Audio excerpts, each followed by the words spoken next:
नमस्कार दोस्तों, स्वागत है एक बार फिर आपका अपने चैनल राजनीतिक चौपाल में। जैसा कि हम लोग अपने राजनीति विज्ञान, नागरिक शास्त्र इत्यादि के जो संबंधित जो प्रश्न हैं उनको देख रहे हैं, इसमें थ्योरी से संबंधित हम लोग अपने प्रश्नों को देखेंगे।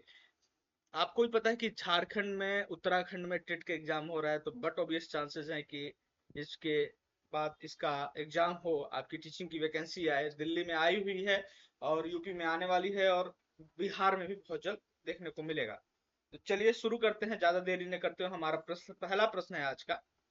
नीचे दिए गए कूट की सहायता से निम्नलिखित पुस्तकों के प्रकाशन का कालानुक्रम बताना है हम लोग को, कि कौन सी पुस्तक कब वो की गई है। ठीक है, और इसको हम आपके यहाँ से बताते हुए चलेंगे। वैसे कूट के माध्यम से था इसका सही वो, लेकिन कोई बात नहीं, हम यहीं पर आपको साथ साथ बताते चलेंगे। देखिए, अ ग्रामर ऑफ पॉलिटिक्स कब आई थी? तो अ ग्रामर ऑफ पॉलिटिक्स आई थी 1925 में।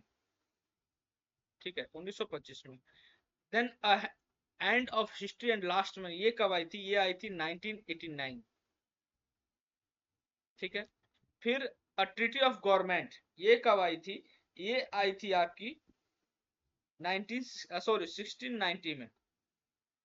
और अनार्की स्टेट एंड यूटोपिया ये कब आई थी? तो ये आई थी 1974 में। अब हमको साफ साफ बताते चले कि ये बुक्स हैं किसकी, कौन सी पुस्तक किसकी है। तो देखिए,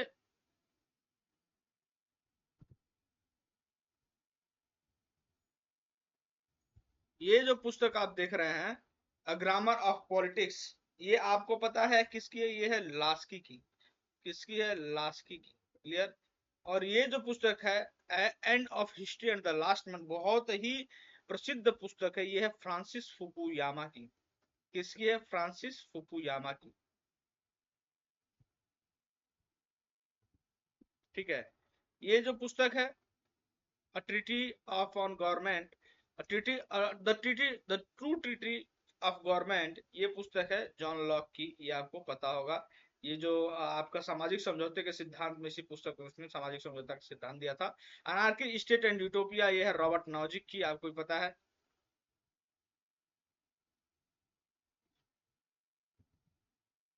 ठीक है, चलिए बढ़ते हैं हम लोग अपने अगले प्रश्न की तरफ और देखते हैं अगला प्रश्न क्या है।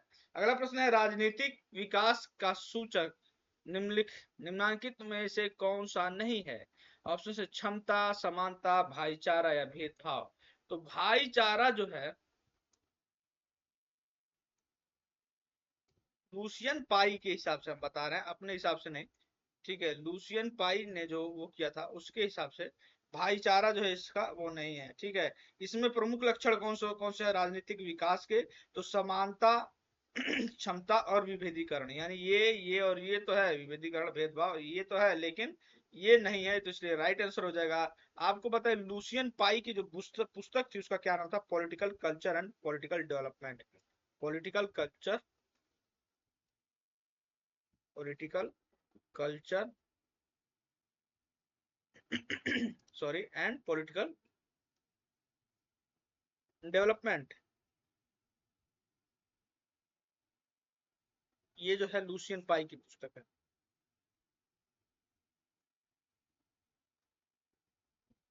चलिए बढ़ते हैं हम लोग अपने अगले प्रश्न की तरफ। हमारा अगला प्रश्न है, सूची एक को सूची दो से मिलाना है कि कौन सा सिद्धांत किसने दिया हुआ है। ठीक है, जानते हैं मैकियावेली है, लेनिन है और स्पेंसर है। तो आइए स्पेंसर का आपको सबसे पहले मिलाया जाए, क्योंकि स्पेंसर का आपने जो हमेशा पढ़ा होगा। स्पेंसर का आपको भी पता है, स्पेंसर का जो है वो है राज्य पर सावयी सिद्धांत जो दिया था, वो स्पेंसर ने दिया था राज्य पर। ठीक है, लेनिन जो है साम्राज्यवाद का सिद्धांत देता है। मैकियावेली जो है वो आपका राजनीति तथा नैतिकता पर को उस पर उनका वो है। और रोमन साम्राज्य जो बचा खुचा वो रह जाएगा, किसका है? वो दांते का है। ठीक है, बढ़ते अपने अगले प्रश्न पर। पब्लिक ओपिनियन नामक पुस्तक के लेखक कौन है? ऑप्शन है Walter Walter Lippmann, James Bryce, Lowell या ब्रागर। तो देखिए, आपको हम बताएं कि पब्लिक ओपिनियन जो पुस्तक है, ओपिनियन ओपिनियन, ठीक है, ये एम नहीं आएगा, ये वाटर लिपमैन की है और ये पुस्तक आई थी 1925 में। ठीक है, याद रखिए 1925 में प्रसिद्ध पुस्तक है वाटर लिपमैन की, बार बार पूछा जाने वाला प्रश्न है। अगला प्रश्न है, हमको फिर से सूची एक को सूची दो से मिलाना है कि पहला किसका स्टेटमेंट किसने दिया था। लॉर्ड एक्टन नाम है, लॉवेल नाम है, पैरेटो नाम है, ये देखिए लॉवेल पैरेटो, ठीक है, पैरेटो, ठीक है, और रॉबर्ट हल है, ठीक। आइए देखते हैं, इतिहास कूलिंग तंत्रों का कब्रिस्तान है, बहुत ही प्रसिद्ध कथन है, अगर नहीं याद है तो एकदम रट जाइए, बहुत ही इंपॉर्टेंट है, ठीक है। लॉर्ड एक्टन शक्ति भ्रष्ट करती है, निरंकुश शक्ति बिल्कुल ही विकृत कर देती है, यानी कि शक्ति तो भ्रष्ट करती है, अत्यधिक शक्ति अत्यधिक रूप से जो है क्या करती है, भ्रष्ट कर देती है, ठीक है। इसके अलावा अगर देखा जाए तो शक्ति विनिश्चयों के निर्माण में सहभागिता है, ये किसका कथन है, तो यह लॉवेल का। और बच जाएगा जो अब, वो हो जाएगा आपका रॉबर्ट हल का राजनीतिक व्यवस्था, ठीक है। मानव संबंधों का एक सतत प्रतिमान है जो शक्ति अधिपत्य अथवा सत्ता को समाहित करती है। चलिए अगला प्रश्न है, निम्नांकित में से कौन सा सुमेलित नहीं है, ठीक है। आपका जो यहाँ ऑप्शन दिया हुआ है, इसमें इसमें लग रहा है इन्होंने मिस प्रिंट कर दिया, छोड़ दिया, खैर मैं खुद लिख देता हूँ, आप जो है इसमें से बताना है कि कौन सा जो है सही सुमेलित नहीं है, ठीक है। यहाँ हो जाएगा तो शासक वर्ग में हो जाएगा मोस्का, ऑप्शन जो है, और वर्गहीन समाज में आपका आ जाएगा मार्क्स, ठीक। अब हम लोग को बताना है कि कौन सा जो है सही नहीं है। तो अल्पतंत्र का लौह सिद्धांत जो है रॉबर्ट मिशेल्स का, इसमें कोई दो राय नहीं है, ये तो सही है, ठीक है। शक्ति अभियान का जो सिद्धांत है वो भी आपका पेरेटो का, ये सही है। वर्ग समाज मार्क्स कहता है, ये मोस्का जो है यहाँ पर गलत हो जाएगा, यानी यही हम लोग का राइट आंसर हो जाएगा। यह शोषक वर्ग की बात किसने की थी, तो ये सी राइट मिल्स ने की थी, किसने की थी, मिल्स ने, ये मिल नहीं है, सी राइट मिल्स है, ये ध्यान रखिएगा, ठीक ना। चलिए बढ़ते हैं हम लोग अपने अगले प्रश्न की तरफ, देखते हैं हमारा अगला प्रश्न क्या है। हमारा अगला प्रश्न है, राजनीतिक विज्ञान में व्यवहार क्रांति के जनक के रूप में किसे जाना जाता है। ऑप्शन आप देख सकते हैं, ये 5 ऑप्शन है, यानी बिहार का प्रश्न है, ठीक है। इसका सही आंसर हम आपको बताएं तो आपको कौन होगा, डेविड ईस्टन, डेविड ईस्टन जो है इसके राइट आंसर हो जाएंगे, व्यवहारवादी क्रांति के जनक, व्यवहारवादी क्रांति के जनक कौन है, तो यही है रॉबर्ट डहल, जो है इनके समर्थन किया था इस सिद्धांत का। राजनीति विज्ञान का आरंभ और अंत राज्य के साथ होता है, किसने किया था, ये तो गार्नर का, ये तो आपको एकदम याद होगा, नहीं याद है तो रट जाइए, इसमें कोई वट नहीं होना चाहिए। अगला प्रश्न है, जब मैं राजनीति विज्ञान शब्द के शीर्षक के अंतर्गत परीक्षा प्रश्नों का एक समूह को देखता हूं तो मुझे प्रश्नों पर नहीं कुछ शीर्षक पर खेद होता है, यह कथन किसका है, मिटलैंड का है, कांट का है, बक्कल का है, या प्राइस का है।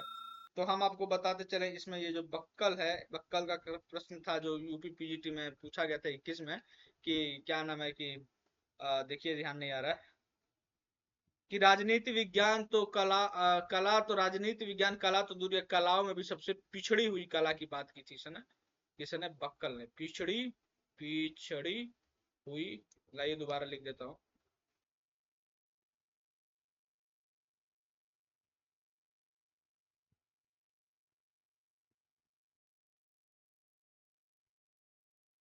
और ये शीर्षक के बारे में कमेंट किया था मेटलैंड ने, ये ध्यान रखिएगा। लेकिन अरस्तु जो है, अरस्तु आपको पता होगा मास्टर साइंस कहते हैं, ये पूछा जाता है कि मास्टर साइंस की किसने बात कही थी पॉलिटिकल साइंस के बारे में, मास्टर साइंस किसने कहा था, तो वो कौन था, अरस्तु, ठीक है।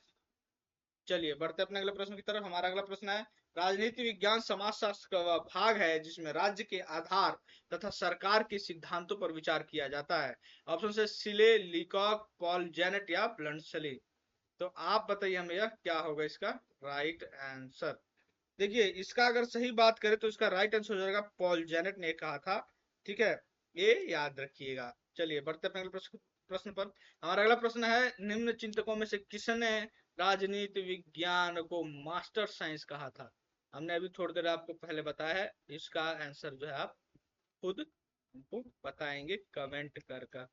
चलिए बढ़ते हैं अगले प्रश्न पर। हमारा अगला प्रश्न है, नागरिक शास्त्र की उत्पत्ति सिविक और सिविटास से हुई है, यह शब्द किस भाषा का है, जर्मन का है, फ्रांसीसी है, लैटिन है या ग्रीक है। तो यह जो है लैटिन शब्द है, याद रखिएगा कि सिविस प्लस सिविटास, सिविक कभी कहते हैं प्लस सिविटास, ठीक है।